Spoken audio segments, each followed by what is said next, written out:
In this video, I'm gonna show you a beginner-friendly way to scream like Corey Taylor without wrecking your voice. So most beginners try to copy a sound by just yelling harder, and that's exactly why their throat starts hurting. And this approach avoids that trap. So when you hear Corey scream, you're hearing a sound that sounds loud, gritty, low, and very aggressive. So to make that sound, most people are told to use a very open-throated type of scream. But that tone can be tough for new screamers to get satisfying distortion with it. Maybe it'll sound like this. And so a lot of beginners instinctively think that, if I yell harder, it'll work better. So what happens is that they push more, they yell louder, and then they force it. And that's where vocal damage usually starts.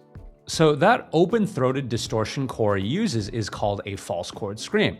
And of course, it's not bad, but for beginners, it's very easy to miss the mark and overdo it because it encourages over yelling. So instead of starting there, I want to show you a safer entry point that still sounds pretty close. So for beginners, I recommend starting with what's called a lower chest fry scream. Why? Because fry screams tend to be easier for new people to get. In addition, it naturally limits how much air and yelling you can use, which makes it harder to accidentally over push for this type of scream. And those reasons is what makes this more beginner friendly.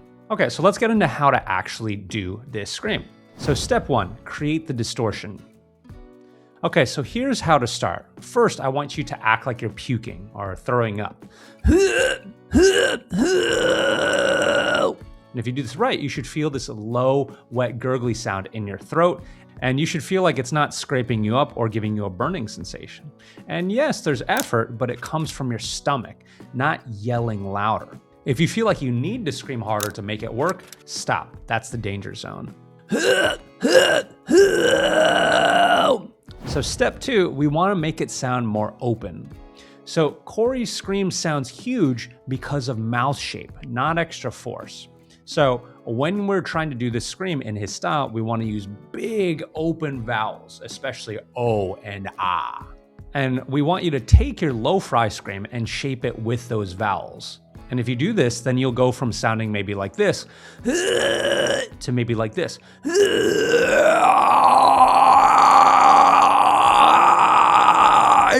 Can you hear how that sounds kind of like a bigger tone?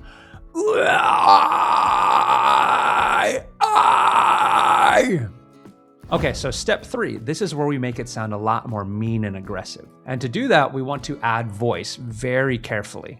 And by voice, I mean adding a little bit of to it. And so remember, we don't want to over yell. We want to add just enough voice just to give it a little bit of that flavor, that sound that we could be yelling even though we're not. And if you do that, then it will take your scream from to hey, hey, hey, 1, 2, 3. And this is how you get that aggressive, distorted sound without over yelling and straining your voice. So as you're doing this, we want to shift your mindset. So most beginners think, if it doesn't sound heavy, I need to push harder, I need to yell more. Remember, that belief is what hurts voices. And remember, you can get a very similar Corey-style sound using different scream types. What matters more than yelling is control, vowels, placement, and a little bit of voice, not just brute force yelling to try and get the sound. Okay, so I'm gonna recap what needs to happen to get the Corey Taylor sound, and then after that, you'll hear me putting it together. So the beginner safe version of getting the Corey Taylor sound is 1, don't start by yelling harder. 2, use a low fry-based scream to stay controlled. After that, get the tone bigger by opening wide with the O and Ah vowels. And then next, we want to add voice behind the distortion, not yell super, super loud, but just enough to flavor the scream. Hey! And then this gets you a Corey-style scream without the beginner injury trap. Right in my time, where I want now, so if you say fight, it doesn't cut. Okay, so if you want to scream Slipknot songs and keep your voice intact as a beginner, this is a perfect place to start.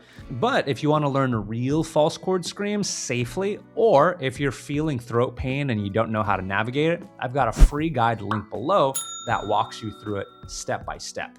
So check that out if you're interested. It goes really in depth. And at this point, I've taught over 2,000 students, and this guide and the information in it has helped all of them.